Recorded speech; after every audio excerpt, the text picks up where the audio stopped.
Guys, meron akong i-share sa inyo na saddlebag. Sigurado ako magugustuhan nyo to. Ito yung bago nating saddlebag guys. Oh. Yung brand niya is Off Bondage. Ang ganda niya, di ba? Napakasimple lang. Tapos hindi ganun kalakihan yung size niya. Sakto lang talaga. Tanggalin natin guys para mapakita ko sa inyo ng malapitan.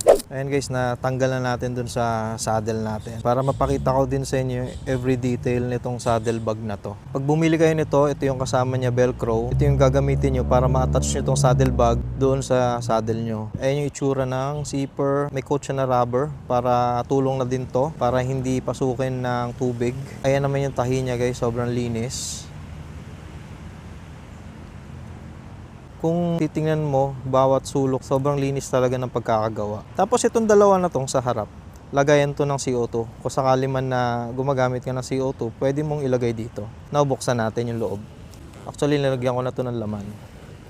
Ito yung itsura ng loob niya.